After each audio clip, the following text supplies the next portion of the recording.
All right, so in this video, we are going to talk about section 12.1, and the objectives for section 12.1 is to determine what makes an object speed up, slow down, or change directions. And then we also want to determine how much an object speeds up or slows down using the formula associated with Newton's second law. So let's get started here with a definition of Newton's first law. And what I'd like you to do is to copy this down as I start this video.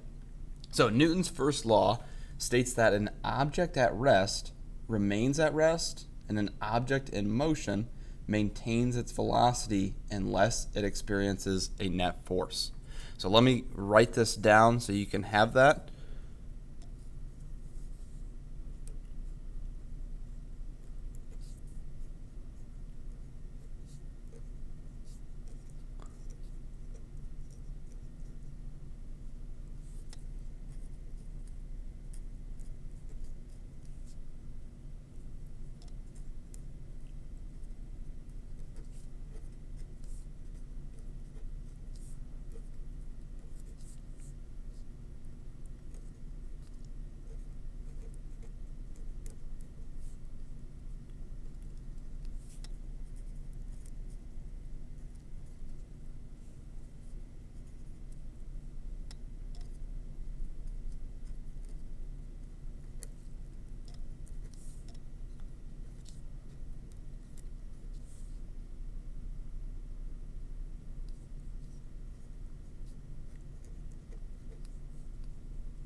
All right, so that is Newton's first law by definition.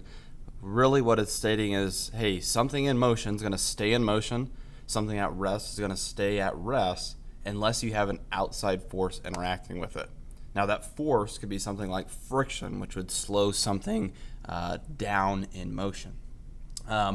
Let's give a little example to represent Newton's first law. And this example is going to be bowling. So a couple of things happen in bowling. One, as you roll that ball down the alley, the pins are going to remain at rest.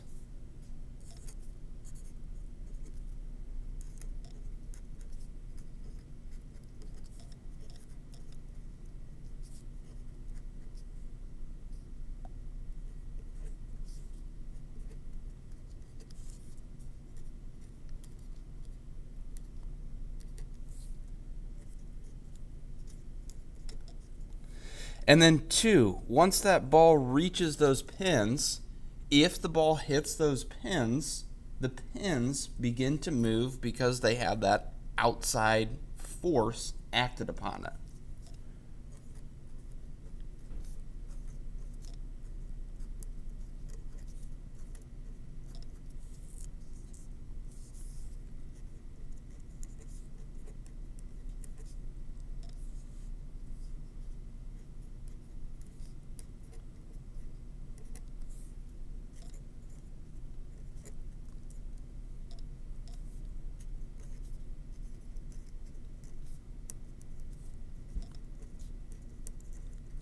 Okay, so again, the pins initially did not have any motion. They were at rest, so they remained at rest until that bowling ball came and hit those pins and caused them to start moving. So let me give you a little picture of this scenario here. This right here, I'll say, is my bowling ball, and it begins to get rolled down the bowling alley. Now, halfway down the alley, we still have the ball in motion, and way down here, I'm not a very good artist, so I'm going to represent this tree-looking device here as my bowling pin.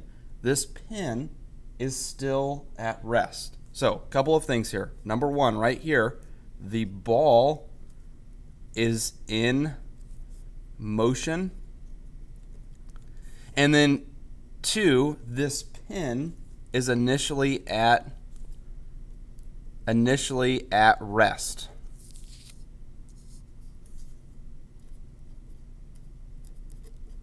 Now, right here, again, just to emphasize here, the ball is rolling, but the pins are at rest. Now, as the ball continues to move down the alley, what happens is this. The ball acts as the outside force, and it causes the pin to start moving once it's hit. So let me write that down.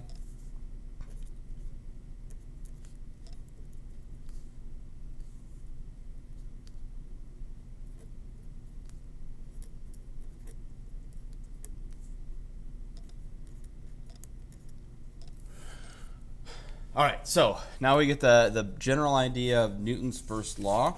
We can start talking about what is inertia and how does that relate to Newton's first law. So inertia is simply the tendency of an object to resist a change in motion unless an outside force acts on the object.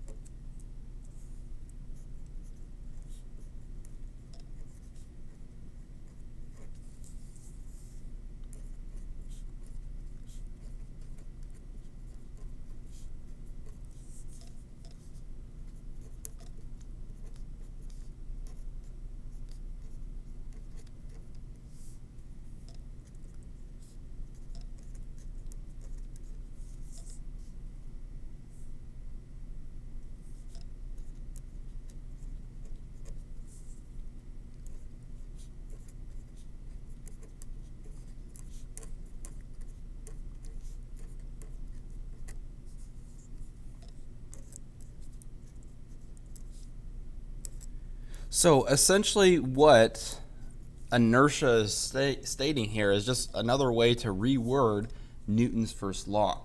So oftentimes this inertia, this term of inertia, is associated with Newton's first law. In fact, we're going to say Newton's first law, we're going to say is equal to the law of inertia. So these two terms can be used interchangeably. Okay, so now we got Newton's first law knocked out of the way. It's a concept law. There's no math that we'll talk about with this particular law. So if we turn the page here and we start here with Newton's second law. Newton's second law is saying that an unbalanced force acting on an object equals the object's mass times its accelerations. So let me write that down so we have that. So states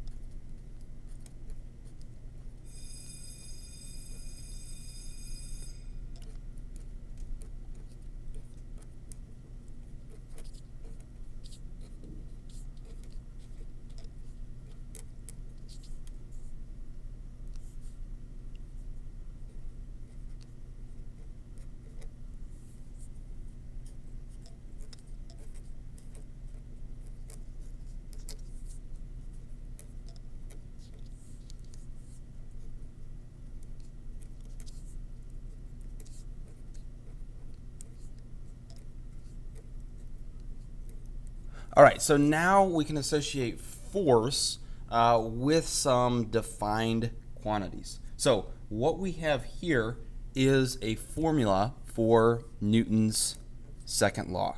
So the formula for Newton's second law is force equals m for mass times a for acceleration. Now, our F, I mentioned, is for force, and this can be one of two units.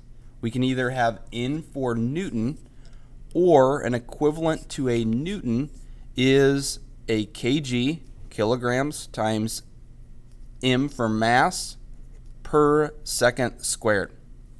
Now, the m term here, this is the mass of the object, and this has to be in kilograms.